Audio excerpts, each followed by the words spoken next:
assessment of the older adult for Iowa Lakes Community College. This is Martha Olson. Our physical assessment includes inspection, percussion, auscultation, and palpation, and we will discuss how these will be a little different as we are doing a physical assessment for the older adult. When we look at inspection, we look at that skin, and that's usually one of the first things that we notice. Basal cell carcinoma, squamous cell, melanoma, those are different types of skin cancers that we need to be aware of as we're doing an assessment on the older adult. We know that the melanoma is becoming more prevalent today, and we need to be especially aware of looking for those signs of a changing mole, skin that's irregular borders, different color, bleeds easily. Those are things we want to look for. The Braden scale is our skin breakdown. Remember, 9 is very severely at risk for skin breakdown. At 15, we take some interventions. 23 is a perfect Braden score. It looks at the different areas as far as moisture, nutrition, mobility, friction, and shear for the skin. We want to inspect bilaterally, always comparing, one side to the other, one hand to the other, one hand grip to the other, looking at elasticity. Remember that decreases with aging, so our assessment of hydration status with tenting would not be on the hand. Not a good way to tell about the dehydration or the hydration status of an older adult.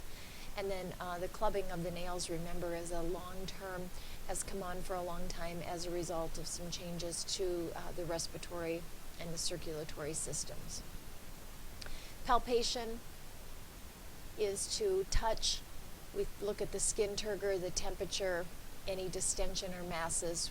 Always remember to palpate the bladder very gently, but it is really a good way to tell if they have urinary retention.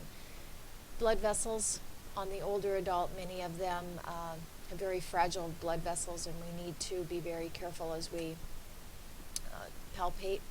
And then percussion is to tap fluid in the bladder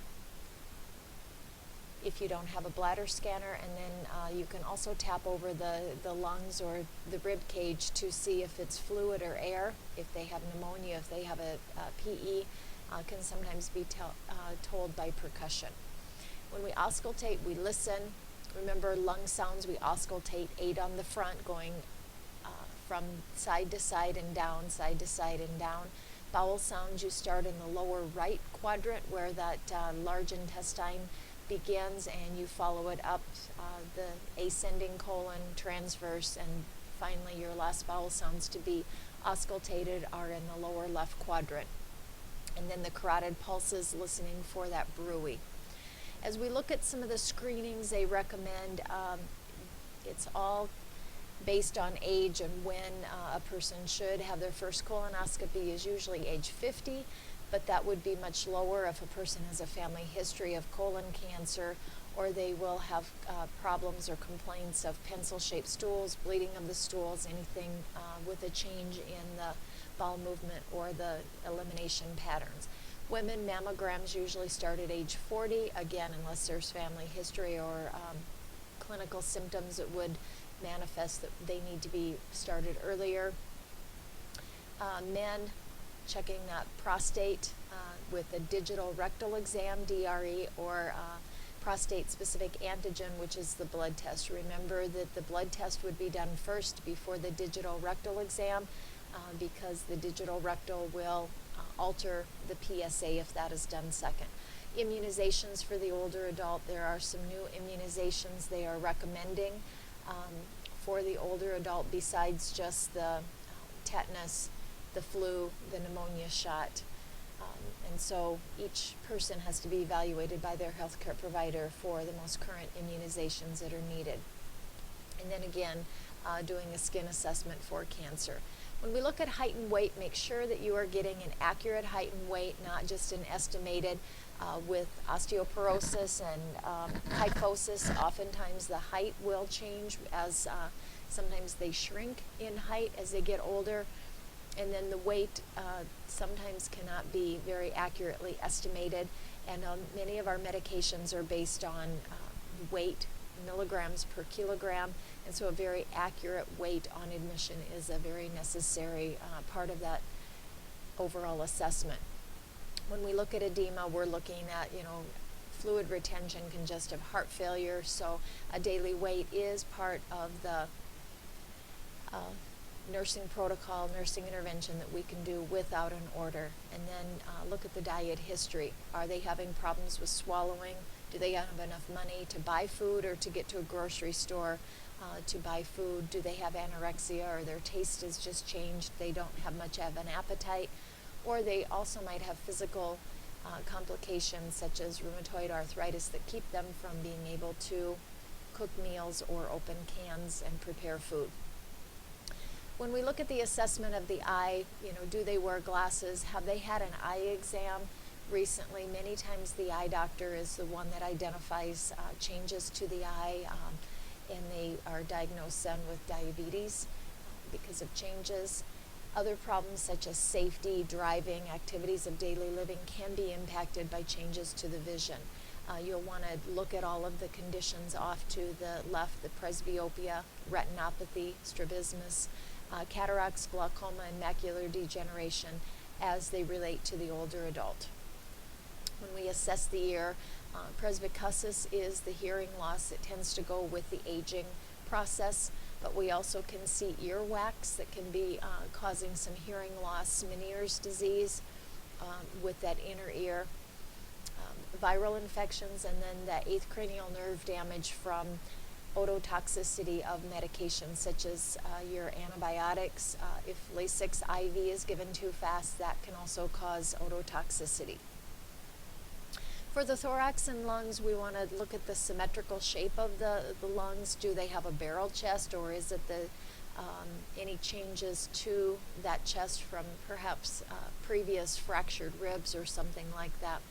When we listen to lung sounds, again, we want to note any changes to the lung sounds with the 3 lobes on the right and the 2 lung lobes on the left. Vesicular, bronchovesicular, and bronchial are all normal lung sounds that we hear in different parts of that lung field. And abnormal would be such things as chronic obstructive pulmonary disease, COPD, or an emphysema. Vascular is very important as we look at the older adult because of many changes to the vascular status that can impact tissue perfusion. Part of our assessment is looking at that for jugular vein distension. As we assess the neck, you turn the patient's head to the side away from you. They're at a 30 to 40 degree lateral position, and you notice that jugular vein distension, which would be a sign of right-sided filling pressure or congestive heart failure, where the blood is not able to get into the right side of the heart as quickly and there's backup in the venous system. Carotid artery, we want to palpate and auscultate both. For the older adult, remember that bruy sound is the kind of described as a blowing sound, and then jugular vein distension. When we assess blood flow, we want to make sure that we're checking pulses, checking CMS, blanching to the extremities and the nail beds. We have systemic diseases that can impact blood flow, such as diabetes or arteriosclerosis, our coagulation disorders, clotting disorders such as an embolus or a thrombus. Remember, the thrombus is a stationary clot, and an embolus is a traveling blood clot that can become then serious if it dislodges in the brain or in the lungs, and then it becomes a pulmonary embolus or a PE. Some local trauma such as fractures need to be noted because they can impact the blood flow. Application of things that are too tight. Do we have TED hose that are too tight? A cast that has been put on and is impacting the blood flow. So you always want to check blood flow downstream from wherever that dressing or restraint leg brace is located. Hydration status, as I said, you can check it in many different ways. In the older adult, it is oftentimes the blood pressure that helps us to know the hydration status. Also want to look at that urine output. What is the color? Is it very dark amber and concentrated, or have they had a dose of Lasix and it's very light colored and very clear? Fluid retention can be related to poor perfusion or low albumin levels. And so we want to assess lab values looking at albumin. When we look at the hydration status in the older adult, other things we want to look at or consider their mucous membranes. Are they dizzy and have orthostatic hypotension when they sit up or get up very quickly? Dehydration, they're going to probably have changes to the mental status. And overhydration is also a consideration. The vital signs will be bounding, your pulse will be elevated with overhydration, and they also may have changes to that mental status as a result of overhydration.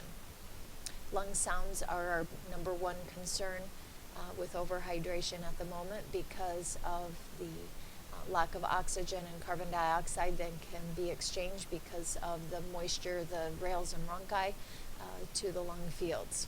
The genitourinary assessment is going to be things like incontinence. What type of incontinence do they have? Is it when they cough and sneeze, like a stress incontinence, or is it more of an urge where they have to go immediately and they are incontinent because they can't get there quick enough? So we want to kind of do a little history or assessment as to what type of incontinence they might have. Look at the time and amount of caffeine and alcohol that they drink. Are they limiting their fluids after 6 p.m. so they don't have nocturia? And then the medications that impact genitourinary assessment. Look at the skin. Make sure that if they have some incontinence issues, that they aren't getting skin breakdown to that peri area. Musculoskeletal assessment, sometimes you can notice the changes right away because they're very physically prominent, such as kyphosis or the upper back that's humped over. The lordosis is not as common in the older adult, but it can be problematic as far as balance and mobility. With the osteoporosis, make sure we're doing early scanning and lots of good dietary teaching to prevent it. Osteoporosis is the weakening of that bone, sometimes due to lack of estrogen after menopause in the female. It can be from poor diet, and there are also many medications that can cause osteoporosis, such as long-term steroid use or long-term anti-seizure medications tend to be those problematic medications. The rheumatoid arthritis often starts in the joints of the fingers, and they notice swelling and tenderness to those. Lab values that go with rheumatoid arthritis to help make that diagnosis are going to be like your SED rate. Assess their range of motion, how mobile and how is their gait? Is the gait steady? Have they had any recent falls? Do they get short of breath or winded because they have a respiratory condition that impacts their ability to ambulate and get around?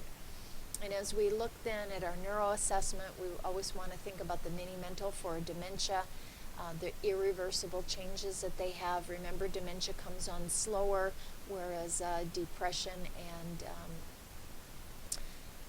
comes on very differently for the older adult. With your stroke or CVA, what are the signs? Are they confused? Then rule out things like a UTI. Look at doing neurological assessment or physical assessment to see if they have like the facial droop, the pupils are changing, problems speaking or aphasia. And then the cranial nerve function, remember the 12 cranial nerves and how we assess each one of those.